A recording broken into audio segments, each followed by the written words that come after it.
Hello students, आप सभी का स्वागत है ठोस अवस्था भौतिकी की लेक्चर सीरीज में। पिछले लेक्चर में हमने प्रतिलोमी जालक के बारे में पढ़ा था। प्रतिलोमी जालक क्या होता है और उसकी ज़रूरत हमें क्यों पड़ी थी और वो किस चीज़ के बारे में बताता है, क्या सूचना, क्या इन्फॉर्मेशन हमें देता है, वो हमने डिस्कस किया था। आज हम इससे रिलेटेड कुछ प्रॉपर्टीज़ हैं उनको डिस्कस कर लेते हैं। तो पहली जो प्रॉपर्टी है वो क्या है? वो है किसी प्रत्यक्ष क्रिस्टल के तल के संगत प्रतिलोमी जालक सदिश हमेशा उस तल के अभिलंब की दिशा में होगा। इसको समझना आप, क्या चीज़ है ये ऐसे बता रहा है, जैसे सपोज करो ये एक प्लेन है, ये हमारा डायरेक्ट लेटिस था, उसका एक प्लेन है और ये उसका क्या है, अभिलंब है। अभिलंब आपको पता है ना, हमेशा प्लेन के लंबवत होता है, ये इसका अभिलंब है। ये कह रहा है प्रत्यक्ष क्रिस्टल के संगत, ये हमारा डायरेक्ट लेटिस है, इसके संगत जो प्रतिलोमी जालक हमें मिलेगा उसका जो जालक सदिश होगा जी वेक्टर, वो इस तल के, वो इस दिशा में होगा। क्या सिद्ध करना अपने को? ये हमारा एक डायरेक्ट लेटिस है, ये जो सरफेस में दिखा रहा हूँ ये हमारा क्या है, डायरेक्ट लेटिस की सरफेस है। और इसके संगत, इस तल के संगत जो प्रतिलोमी जालक होगा उसका सदिश जी एच के एल है, वो इसके अभिलंब की दिशा में होगा। ये हमें सिद्ध करना है। कोई दिक्कत है क्या इसके अंदर? चलो हम इसको सिद्ध कर लेते हैं। तो हम पहले ले लेते हैं, एक हमारे पास क्या है, डायरेक्ट लेटिस का कोई प्लेन है। क्या है? डायरेक्ट लेटिस का एक प्लेन है, वो हमारा इस प्रकार से है, जहाँ ये अपनी एक्स एक्सिस है, ये वाई एक्सिस है, ये जेड एक्सिस है। कोई दिक्कत है क्या इसके अंदर? ये ध्यान रखना आप, ये जो वाई एक्सिस है ये प्लेन के अंदर है। क्या है? प्लेन के अंदर है। मैं 2D में दिखा रहा हूँ तो ये ऐसा ही दिखेगा अपने को। ये बेसिकली है कैसे, ये हमारी एक्स एक्सिस, ठीक है, ये हमारी वाई एक्सिस और ये हमारी जेड एक्सिस है, ठीक है। कोई दिक्कत है क्या इसके अंदर? ये इस प्रकार से है। अगर मैं इसको बोलता हूँ एक्स एक्सिस, मेरा हाथ एक्स एक्सिस की तरफ है और मेरा जो मार्कर है वो किस दिशा में है, वाई एक्सिस में, तो ये जो अपवर्ड डायरेक्शन है ये क्या है, जेड दिशा में। अब ये एक प्लेन है, प्लेन क्या कर रहा है, देखो एक्स एक्सिस को किसी बिंदु पे काट रहा है, वो ये है। इसी तरीके से ये वाई एक्सिस को भी किसी पॉइंट पे काट रहा है, वो ये है। और जेड एक्सिस को किसी पॉइंट पे काट रहा है, वो ये। कोई दिक्कत है क्या इसके अंदर? यहाँ तक कोई दिक्कत नहीं होनी चाहिए। अब जो अपना जो डायरेक्ट लेटिस है उसके जो मिलर सूचकांक हैं वो हमारे क्या है, एच के एल है। क्या है? एच के एल है। इसका मतलब क्या हुआ? मिलर सूचकांक एच के एल है, इसका मतलब ये हुआ कि ये जो अंतःखंड इन्होंने काटा है वो कितना आएगा, ए बाई एच दूरी पे कटेगा। ये जो अंतःखंड इसने काटा है वो बी बाई के दूरी पे आएगा और सी दिशा में जो काटा है वो सी अपॉन एल दूरी पे आएगा। आएगा कि नहीं आएगा? कोई दिक्कत है क्या इसके अंदर यहाँ तक? अब हमें सिद्ध क्या करना है? सिद्ध करना है कि ये जो प्लेन हमारा दिखाई दे रहा है, जिसको मैं नाम ले लेता हूँ कोई A B C, A B C तल है, उस तल का अभिलंब या फिर उस तल के जो लंबवत दिशा है उसी दिशा में हमें जी एच के एल मिलेगा। ये हमें सिद्ध करना है। तो कहने का मतलब मैं मान लेता हूँ इस तल का अभिलंब है वो हमारा क्या है, ये है, ये ओरिजिन है ए ओ और ये जो तल है वो एन है, ठीक है कि नहीं है? ओ एन ये इसका अभिलंब है और हमें सिद्ध करना है जी एच के एल की दिशा है वो यही होगी, इसी दिशा में हमारा जी एच के एल होगा। कोई दिक्कत है क्या इसमें? यहाँ तक कर सकते हैं अपन। अब देखो हम इसको सिद्ध करने का तरीका क्या है, हम क्या करें, ये जो तल है इस तल के देखो ए बी और सी तीनों बिंदुओं के निर्देशांक अपने पास है। ये देखो इसका निर्देशांक ए बाई एच है, इसका बी बाई के है, इसका सी बाई एल निर्देशांक अपने पास है। अगर ये निर्देशांक हमारे पास हैं तो हम क्या कर सकते हैं, आसानी से सिद्ध कर देंगे कि जी एच के एल हमारा क्या है, लंबवत है। तो मैं मान लेता हूं कि जी एच के एल इसी दिशा में है, ओ एन की दिशा में जी एच के एल है। हमें सिद्ध करना ये लंबवत है। तो लंबवत कैसे सिद्ध करें हम? जैसे सपोज करो ये मेरा एक प्लेन है, ठीक है। और इस प्लेन के अंदर ये हमारी भुजाएं हैं इस प्लेन की, एक भुजा ये है, एक भुजा ये है, एक भुजा ये है और एक भुजा ये है, ये 4 भुजाएं हैं इस प्लेन की। अब मैं कह रहा हूं ये कोई मेरा एक सदिश है, सिद्ध करो कि ये इस तल के लंबवत है।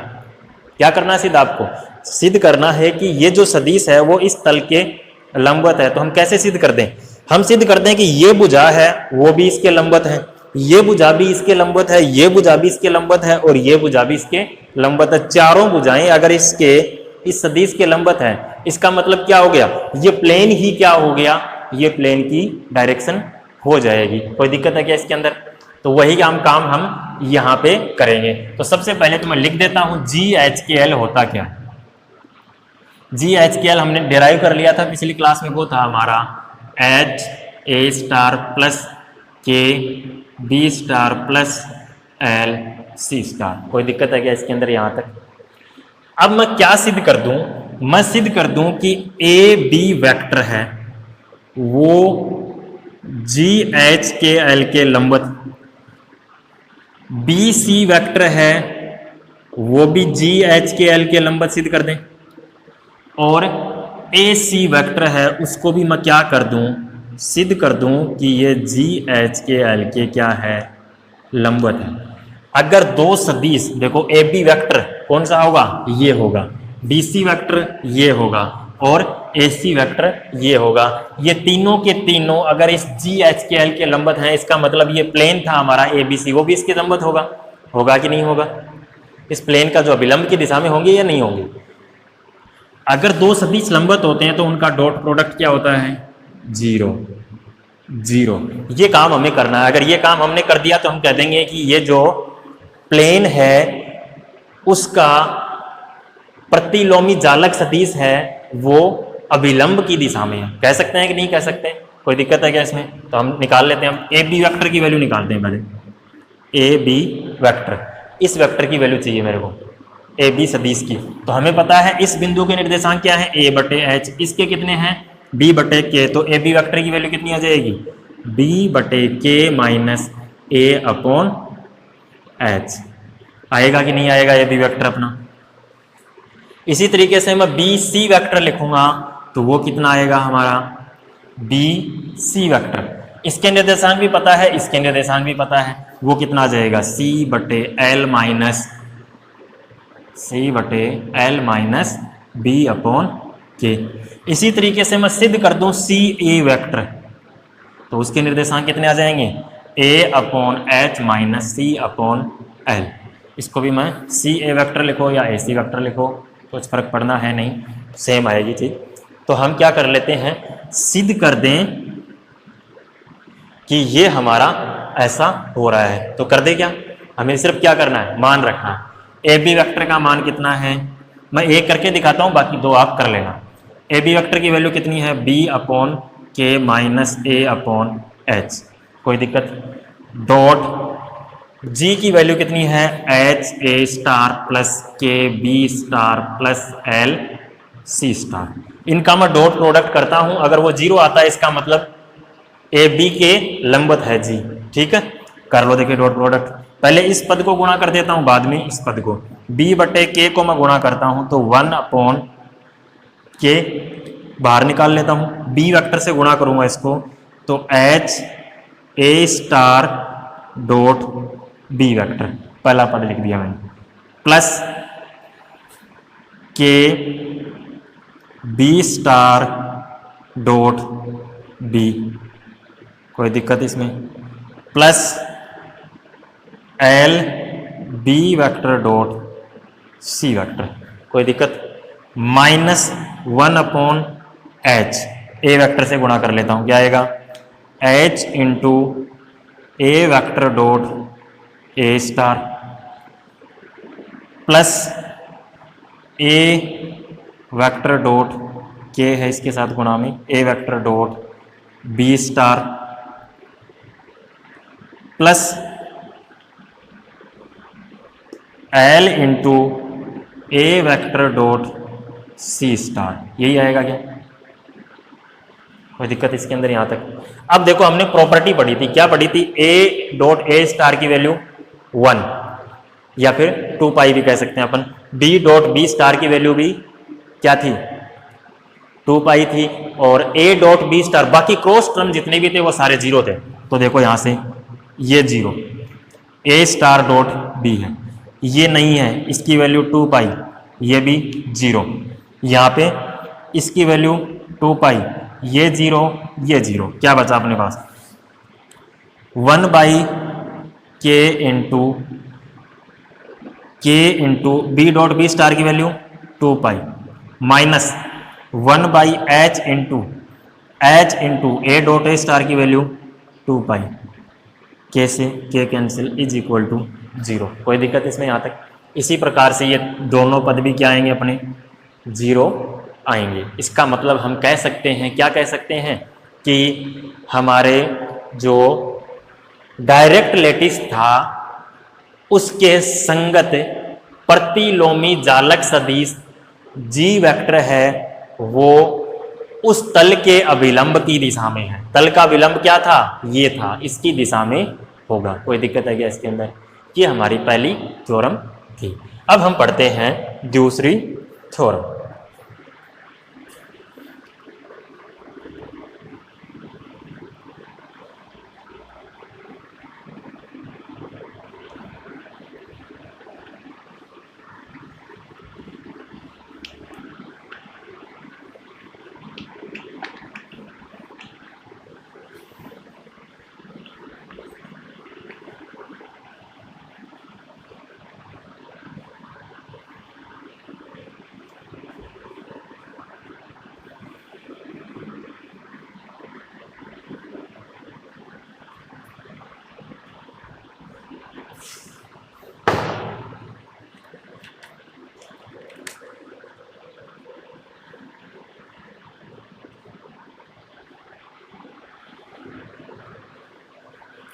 दूसरी थ्योरम है हमारी, वो कहती है प्रतिलोमी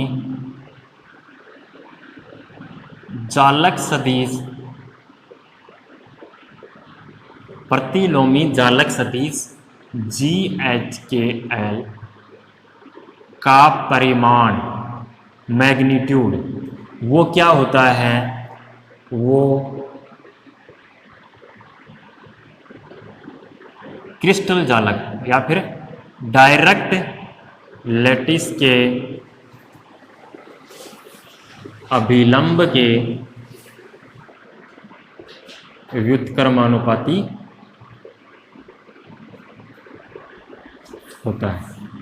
कहने का मतलब हमें क्या सिद्ध करना है, हमें सिद्ध करना है G vector H K L है वो directly proportional to 1 upon D H K L, ये हमें सिद्ध करना है।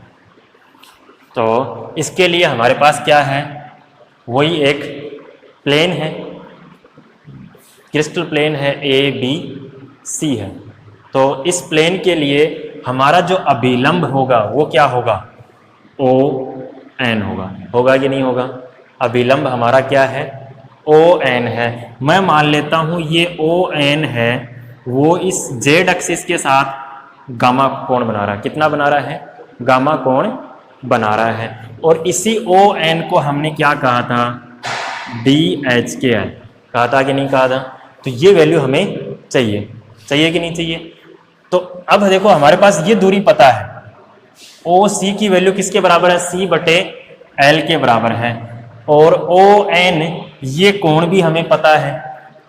तो डी एच के एल और सी बटे एल में क्या रिलेशन आएगा, कहने का मतलब ओ एन की वैल्यू हमारी कितनी आएगी वो हम निकाल लेते हैं। तो यहां से देखो ये कोण कितना आएगा हमारा, 90 डिग्री आएगा। आएगा कि नहीं आएगा? कैसे आएगा? देखो ये हमारा एक प्लेन था, ये ओरिजिन था, इस ओरिजिन से हम क्या डाल रहे हैं, इस पे लंब डाल रहे हैं। इसका मतलब ये कोण हमेशा कितना होगा, 90 डिग्री। और जेड एक्सिस के साथ जो कोण बन रहा है वो हमने मान लिया क्या है, गामा है कि नहीं है? अगर ये कोण गामा है तो मैं त्रिभुज ओ एन सी में अगर मैं बात करूं तो हमारे पास क्या आएगा, O N upon O C is equal to कितना आएगा, ये आएगा हमारा कोस गामा। आएगा कि नहीं आएगा? कैसे आएगा, लिख सकते हैं अपन कोस गामा। देखो कैसे आएगा, ओ एन ये क्या बन गया, इस त्रिभुज के लिए ONC के लिए आधार बन गया, ये इसका लंब था, ये क्या है कर्ण, आधार अपॉन कर्ण is equal to cos gamma. तो यहाँ से हमारे पास ON की वैल्यू कितनी आएगी, OC into cos gamma. OC की वैल्यू कितनी है, C upon L cos gamma, यही तो है। OC की वैल्यू हमारी है C upon L cos gamma. कोई दिक्कत है क्या इसके अंदर? इसको मैं ये लिख सकता हूँ क्या, C upon L cos gamma को ON इज इक्वल टू, ये DH के L के बराबर था, DH के L, इसको लिख सकते हैं क्या C upon L dot N cap, लिख सकते हैं क्या C vector dot N cap upon L लिख सकते हैं क्या? देखो इसको सोल्व करो वापस, यही आएगा, आएगा कि नहीं आएगा, कैसे आएगा देखो, जहां N कैप क्या है, इसका अभिलंब है, ये दिशा N कैप है कि नहीं है? देखो C बटे L डॉट N कैप, इसको मैं वापस खोलता हूं तो ये क्या है, अदिश गुणनफल है, दो सदिशों का अदिश गुणनफल। आपने किया होगा A vector dot B vector को आप लिखते हो A का मैग्नीट्यूड B का मैग्नीट्यूड इनटू इन दोनों के मध्य कोण कोस अल्फा बीटा जो भी होता है वो लिखते हो आप। तो यहां से देखो अब C बटे L डॉट N कैप को मैं लिखता हूं तो इसकी वैल्यू क्या आएगी, C बटे L का मैग्नीट्यूड इंटू N कैप का मैग्नीट्यूड इंटू कोस, एंगल देखो ये N कैप ये C बटे L, एंगल कितना है gamma, cos gamma. N cap क्या है, यूनिट वेक्टर, तो इसका परिणाम कितना आ जाएगा 1, तो इसको मैं लिख सकता हूं क्या C upon L cos gamma, यही चीज थी क्या वापस? कोई दिक्कत है क्या इसके अंदर? इसका मतलब हमारे पास क्या आ गया है, हमारे पास आ गया है DHKL is equal to C upon L dot N cap. कोई दिक्कत है क्या इसमें? यहां तक लिख सकते हैं कि नहीं लिख सकते हैं? लिख सकते हैं अपन। अब हम पहले प्रूफ कर चुके हैं, इससे जस्ट पहले वाली थ्योरम में क्या प्रूफ किया था, हमने प्रूफ किया था कि GHKL की दिशा है वो जालक के अभिलंब की दिशा में ही होगी। प्रूफ किया था कि नहीं किया था हमने? जो जालक डायरेक्ट लेटिस प्लेन था उसके अभिलंब की दिशा में GHKL होता है, प्रूफ किया था या नहीं किया था? इसका मतलब N कैप और GHKL दोनों की दिशा क्या है हमारी, सेम है। तो GHKL वेक्टर को मैं अगर N कैप के रूप में लिखूं तो N कैप कितना आ जाएगा हमारा, GHKL वेक्टर अपॉन GHKL का मैग्नीट्यूड। आता है कि नहीं आता? जैसे आपके पास कोई वेक्टर दिया रहता है A वेक्टर, फिर आप उसका एकांक निकालते हो तो क्या करते हो, A cap is equal to आप लिखते हो A वेक्टर अपॉन A का मैग्नीट्यूड, यही करते हो, वही मैंने यहाँ पे किया है। N कैप की वैल्यू मैंने क्या रख दी है, ये रख दी है। कोई दिक्कत है क्या इसके अंदर? यहाँ तक लिख सकते हैं या नहीं लिख सकते हैं? लिख सकते हैं। अब मान रख दो इसके अंदर उठा के,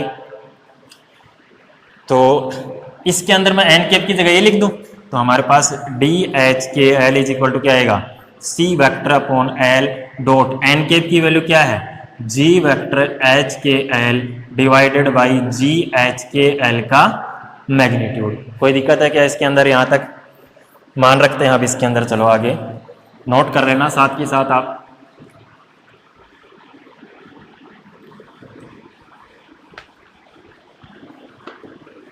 तो मान अपने पास क्या आएगा, ये मान आ जाएगा C vector upon L dot GHKL का मैग्नीट्यूड है, अदिश राशि है, लिख लेते हैं, कोई दिक्कत नहीं है। GHKL की वैल्यू क्या थी, HA star plus KB star plus LC star, यही था क्या?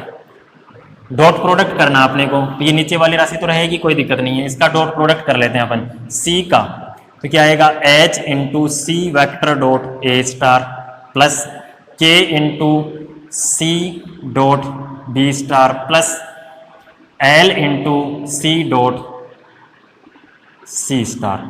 ये तो आ गया अपना अंश में आ जाएगा, हर में क्या आएगा L इंटू GHKL और उसका मैग्नीट्यूड आएगा कि नहीं आएगा? ये किसके बराबर चल रहा है अपना, DHKL के बराबर चल रहा है। इसको सोल्व कर लेते हैं, ये वैल्यू 0, ये वैल्यू 0, इसकी वैल्यू कितनी आएगी 2 पाई। तो हमारे पास क्या आएगा DHKL is equal to L into 2 pi upon L into G H K L का मैग्नीट्यूड, L से L cancel, G H K L का मैग्नीट्यूड है वो किसके बराबर है, 2 pi upon D H K L के बराबर। यही सिद्ध करना था क्या, हमें सिद्ध करना था जी एच के एल का magnitude directly proportional to 1 upon D H K L. आ गया क्या, देखो आ गया ना, यही सिद्ध हमें करना था। तो ये हमारी दूसरी प्रमेय है